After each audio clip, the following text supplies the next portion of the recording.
Call of the Stones is just 4 months away, which means 4 months until we get new Dragon boxes, new collector booster boxes, new play bundles.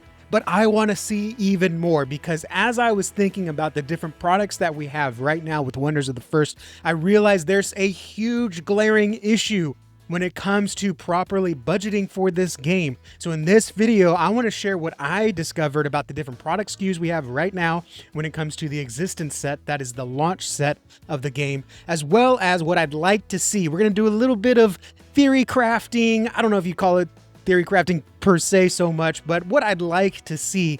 First, let's go over where we are right now with existence. Number one, I want to go over the different lanes that we have, because we talk about different lanes for the game. And the first lane is collectors. These are the people that spend the most money on the game, and they focus mainly on building a high rarity collection. They may play the game, they may know how to play the game, but that's not their primary focus. Okay, I'm not saying you're a collector if you don't know how to play, or if you know how to play, you're not a collector. Okay, but the main thing is they're spending lots of moolah, lots of money, lots of cashola on collecting a high rarity set. Maybe they try to get all the formless foils. Maybe they try to get all of the OCMs. They're chasing stone foils. They probably have a stone foil. Not to say that there's only 200 collectors in the game, because as far as we know, there's only about 200 stone foils hit. But they are chasing those high rarity cards. If I had to put a number on it, I'd say collectors spend on the lower end $5,000-$6,000, upwards towards $10,000-$20,000 or above. And that's over the entirety of the run of the game, as we're sitting in October when the game launched in March. Because you could only, I think on the Kickstarter, you could only max out at $10,000 on the highest tier. But then since then, you've been able to get some more boxes from either other players or some limited releases that they've had throughout the lifetime of the game so far. On the opposite end, we have players. These are the ones that are focused on the game, either casual, what we call kitchen table games, or competitive play. They might have a small collection, but that's not the focus, okay? So don't take this as like straight down the middle, Texan, you're wrong. Don't take this as white or black, okay? I'm just saying what the focus is. So their focus is gameplay. They're mainly chasing cards that they need for their deck, or on the higher end, maybe they're chasing what's called a play set, where you have all of the cards, but you have all of the copies of the cards that you need. So for example, in a deck, you can only have one legendary per deck. For a legendary card in the set, you only need one of those. However, you have primary cards, primary wonders, primary spells. Those you can run 2 of in your deck. So as you collect the paper cards, you want 2 of the primary cards. Then you also want 3 of the secondary cards. Now, if you get all 400 and I don't know how many there are, 407, 408, all of those cards, and then you get the copies of the one, you get 2 copies of every primary, 3 copies of every secondary, not counting tokens for this example. Then you have what's called a play set, meaning you could make a deck at any time in the future. And I think playsets are extremely important for Wonders, because these cards are never going to be banned. They're never going to be phased out. These cards are going to be as good in 10 years as they are today. So I think it's very important to build a playset. And I think a lot of players right now, that's maybe where their focus is on a collection standpoint. Now, right down the middle, which is what makes Wonders such a fantastic game and really brought me into the fold, is there's a dedicated lane for players and collectors. Players and collectors are right down the middle. We're the middle class. We're the backbone of the economy of Wonders, baby. These are the folks like myself. I mostly identify as a player and collector. We enjoy playing the game, whether that's casually or competitively, but we also build a small collection. You've probably seen, or you've hopefully seen, if not, I'll have a link down below. I'm collecting a full Umbrathine collection. And going into the future, I will not be collecting a full orbital set, because this has just been very tough on me financially and also with my bandwidth here. So going into the future, I'll only be collecting firearms, which I think will be a fun little mini collection or sub collection to collect. So different people call them different things.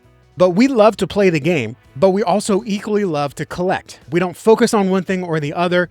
Maybe we focus on collecting one week, maybe payday weekend or birthday week, but then we also focus on playing. It's right down the middle. And it's one of the things I think that makes this great, because other trading card games, just from an outsider view, players don't look kindly on collectors, either because there are certain cards to collect, and unlike Wonders, where the stone foil is the exact same playability as the paper card, some games I've seen, there are like 100 cards, and those are the only 100 cards, and those cards do something completely different than their play partners or whatever. And also, some collectors will take valuable cards out of the economy And so players don't really look fondly on them. And then also, from what I've seen, again, looking on the outside, other TCGs, I'm not going to name names, I see collectors look down on players, right? Because they're increasing the competition for these collectors that just want these cards, but players want to play with them, and collectors don't look fondly on that because they want to collect it and vault it and have it nice and secure, and these players are going out and ruining the experience. Whereas Wonders, now I'm coming in from the inside, we have great lanes for both, where collectors can really chase those formless foils, those OCMs, stone foils, and players can focus on the paper cards mainly, and maybe some foils. Like, for example, like when I played Magic, I collected foil swamps. That's just like the only thing I could afford to really have a collection that I could call my own. And when I started Wonders, I thought, hey, I'll collect all the formless foils. And boy, that was a big reality check when I realized how much that was going to cost. So I just toned it down to Umbrathine. And even that is going to be a dream. It's still a dream to finish because, man, those formless foil mythics are tough, right? Even when you're focusing on one orbital. With that said, the collectibles don't really impact the players because you can have a collectible card, the formless foil, but you can play with the paper. The cards, game-wise, function the same. So I really like that we have a lane, so to speak, for players and collectors where we can have certain collections of certain themes or certain things. I know some people are collecting dragons, some people are collecting mice, some people are collecting orbitals like I am. I think one person I met is collecting spells, which I thought was pretty cool. They're like building a spell book. I'm like, dude, that's such a good idea. Like you have a literal Wonders spell book. It's a lot of fun. And then there's collectors that collect the serialized stuff, the really rare stuff, and then players that really just want to play the game. Okay, so those are the 3 lanes. Now let's look at the products per lane, okay? And I'm going to give it to you 2 ways here. First, how I built it here. We're actually going to look at the players first. For the players right now in existence, we have play bundles, okay? These come with play packs. These packs are just paper and foil cards, common foil cards. Nothing that is stamped with the first edition stamp. No OCMs, obviously no stone foils, and no formless foils. Or I should say no first edition formless foils, because there are alt art, pink spores, and Moonfire crystal mice in these packs, but they're not first edition stamped, meaning they can print them for the entirety of the print window. Now, I'm okay with that. I like that. Because I think if there were first edition stamped cards in the play bundles, that really messes with I don't know if the word is collation, in that the play bundles they print first are the ones that have the first edition stamp. So if you buy a play bundle in a year, it's not going to be the same as the play bundle you bought the year before. Does that make sense? So I like that we have some formless foils to chase. To me, when I collected Marvel cards, in the retail packs for Marvel, you had blue parallels, meaning you could get, in the hobby packs, you could get Spider-Man base, Spider-Man green, Spider-Man orange. If you were lucky to get the Spider-Man black, it's like a 1 of 1, right? But in the retail, you had the blue parallels, and those were only available in the retail packs. And so that gave players something that or not players, but retail collectors, the low budget collectors, something that they could buy and chase, and it'd be a lot of fun. But it wasn't really something the collectors would want, right? Because even a blue Spider-Man's $10. Like a collector's not going to go out and buy a bunch of retail packs. They're just going to buy the blue Spider-Man for cash and be done with it, okay? I think that's a great economy. So to have these alt art, pink spores, and mice in the play bundles, but not have them serialized, I think is a fantastic idea. I really like that. It gives players or low budget collectors something to chase without all the big fish, the big whales to come in and just buy up all the play products and then take all the fun out of it. So that's what we got on the player side. Then in the middle on the collect and play, we've got collector booster boxes. This is where I fit in the most. This is a box of 30 packs. You're almost guaranteed an OCM. I say almost because it's not a guarantee. There are some boxes out there that don't have an OCM. And those have 30 packs and alt art box topper. And then you've got the booster bundles, which is a small blaster box. They almost look like a retail box. And those have 6 collector packs, okay? So the play bundles have play packs. The collect and play, or collector booster boxes and bundles have collector packs. Those packs are a little bit different. I did a video on the comparison between the collector packs and the play packs. I'll put that in the description down below as well. So you've got the collector booster box that has 30 collector packs, and then you've got the collector booster bundle, which has 6 packs. And then strictly in the collector lane, actually, let me back up here. In the middle, we've got this weird setup here for the 2-player starter set. It's not quite for players, but it's also not quite for collectors, meaning that this kind of they're almost splitting the lane. And I think that's where some of the awkwardness lies for my complaints. If you haven't heard my complaints yet, In here, you get two play decks. You get two decks that are playable. There's a blue deck, a Sulfera deck and a Thalwyn deck. And you get the mat and the stones and everything you need to play. But then there's also two collector packs inside. Not play packs, collector packs. These are packs that have a chance and have had pulled formless foils and OCMs. I haven't seen a stone foil come out of a collector pack from a 2-player starter set. What made this awkward was that collectors were buying these because for a while, this was the only way you could get collector packs for MSRP or off the Target shelves. Players weren't buying it. Collectors were buying it. And so it took these starter decks out of the ecosystem, and it was a little bit tougher for players to get these decks to get out of there. At the same time, someone who just wants to play the game, maybe they weren't too interested in the collector packs inside because there was something to collect of a game they were just starting out in. It's like you move to a new town and you get a ticket to the game, but to buy the ticket to the game, you also got to buy a player's jersey. And you're like, I don't even know if I like this team yet. I don't even know if I'm going to go for the AL or the NL of the town, or if I'm going to even support this player, right? I'm brand new. I'm going to go experience the game, right? I don't know.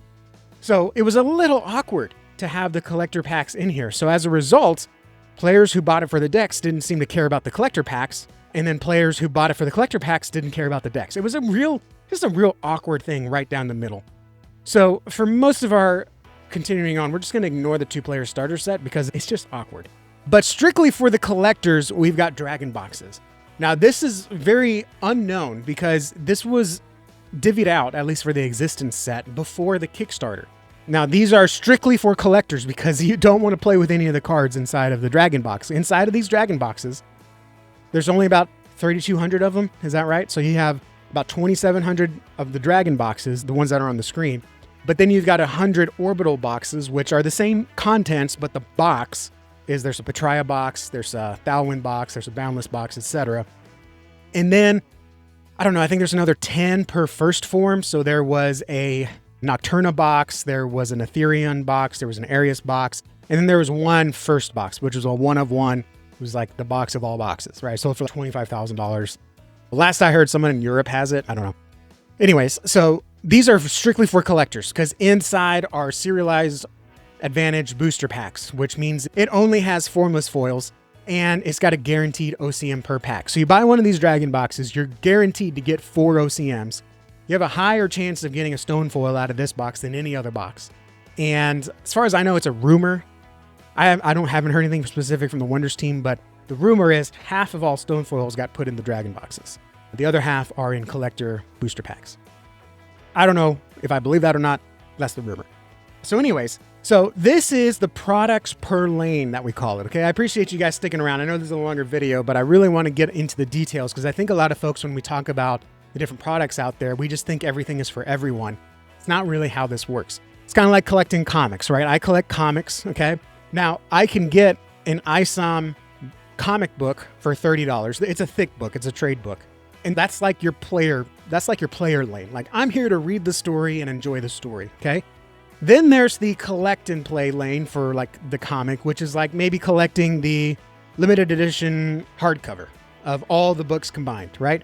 Now that's something that I don't want to open. It's got a special spot foil cover on it. It's more expensive. I think it was $70. And there's only, I don't know how many they printed, but they definitely didn't print as many as the books. In fact, they did like a one single run. You can't get them anymore. Whereas they'll always be printing mass paperback of the ISOM books, okay?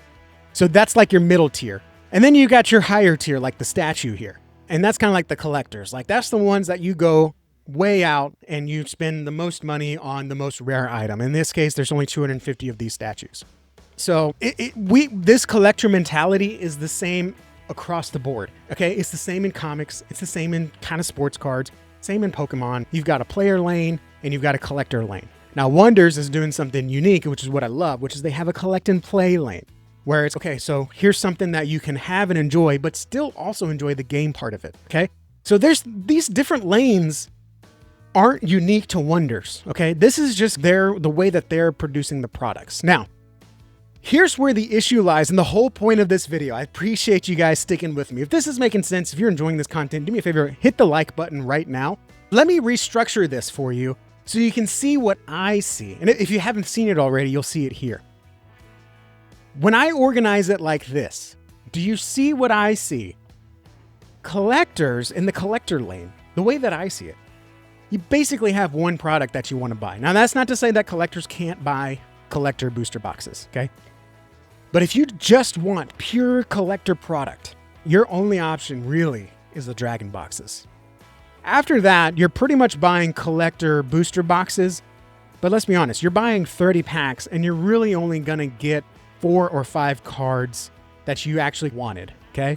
Because while you can get stone foils, while you can get OCMs, while you can get formless foils in the collector booster boxes, out of those 30 packs, at least half of them are gonna be token packs, which means you're down to about 15. Now, realistically, out of all the Whatnot breaks that I watch, out of the 30 packs in the booster boxes, on average, about 10 to 12 will actually have a formless foil or an OCM. Which means, as a collector, you're throwing away two-thirds of your budget on the cards just for a chance to hit. Now, that's not to say that you won't enjoy the other cards in there. I'm saying that if you want the best bang for your buck, the Dragon box is where it's going to be at.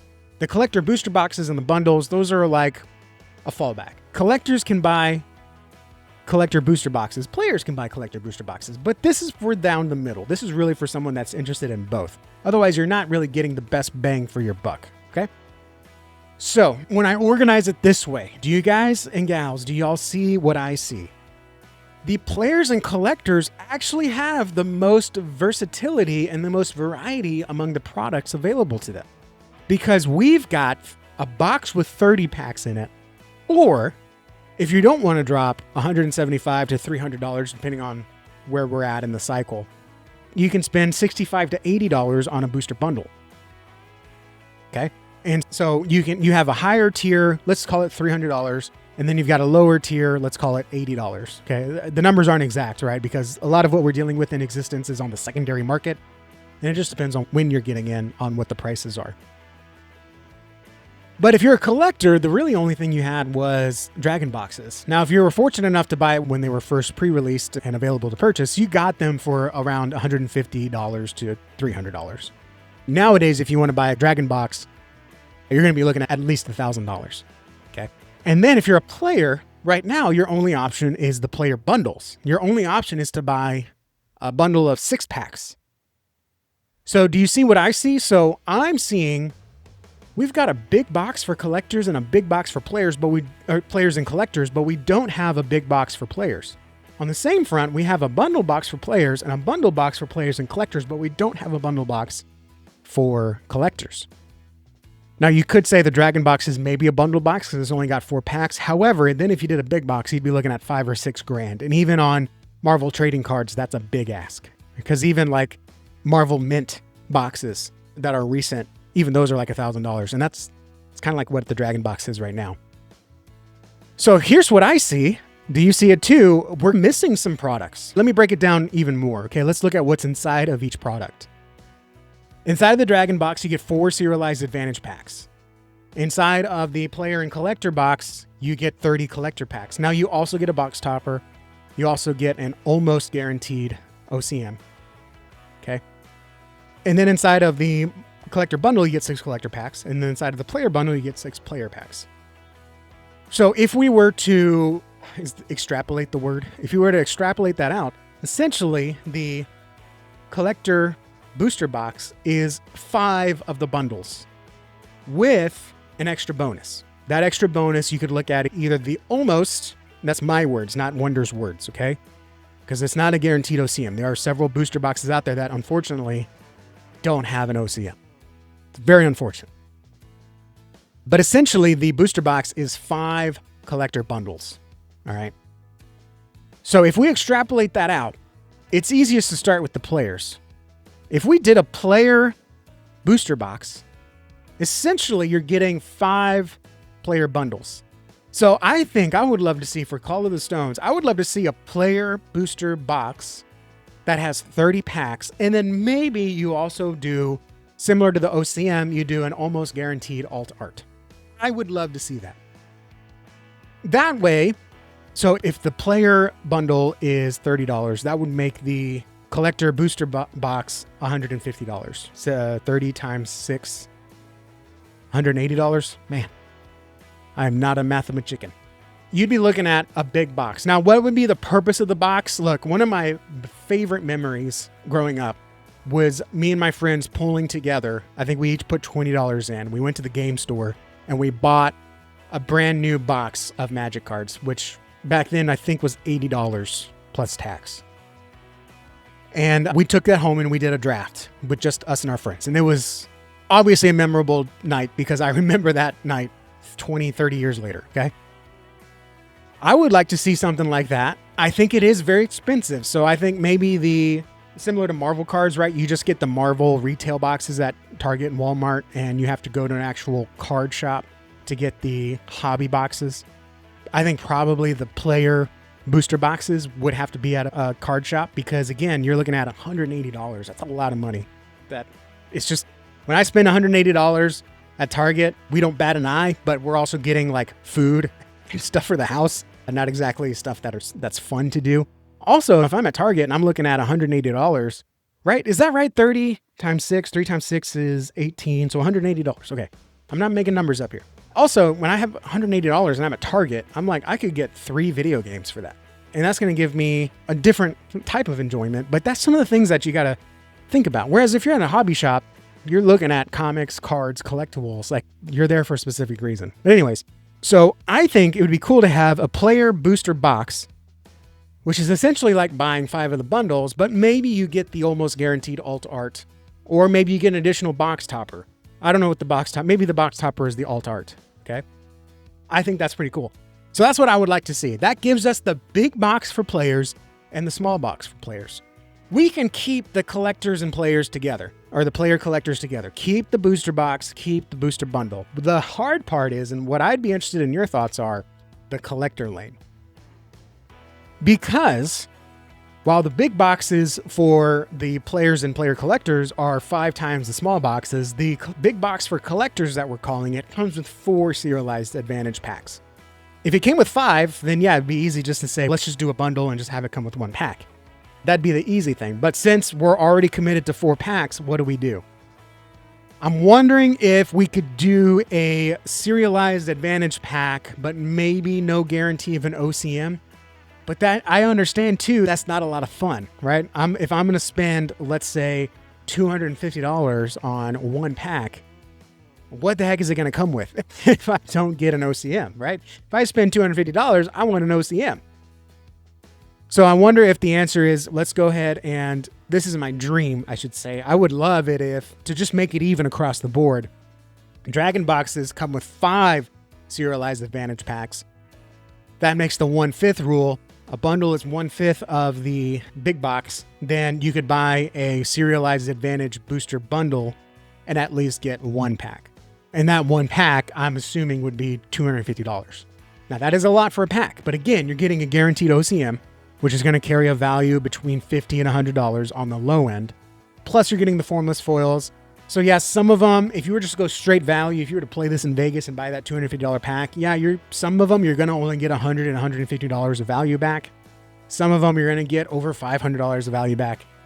That's the gamble that is trading cards. It's the same thing with the collector bundles, right? You can spend $80 and pull $20 worth of cards, or you can spend $80 and get $1,000 worth of cards. But that's what I would like to see. Products per lane for Call of the Stone. I just want to see it even across the board. I want players to have the same big box and small box experience that players and collectors have had. And I would like to see collectors have the same big box, small box opportunity that players and collectors have had. And that might mean, hey, maybe I can't as a collector. Maybe I'm a dolphin collector. Maybe I have a lot of dragon boxes, but I'm really just searching for 1 card, or I don't want to go in on dragon boxes because there's only 2,700 of them. Excuse me. Maybe they print 3,000 or 4,000 serialized advantage bundles, and I can just get 1 of those. Maybe I'm a player that wants to see a little bit about what collecting is like, and I can buy a single dragon bundle, so to speak. That's my thoughts. What do you think? Do you think that this is the way to go? Do you think we're missing these SKUs? Do you think that we're missing these products? Do we need a big box for players, or are players happy with bundles? Maybe we don't need the big boxes. Do you think we could use another collector product? Do you think maybe the Dragon boxes need to be the lower end? They need to be the bundle.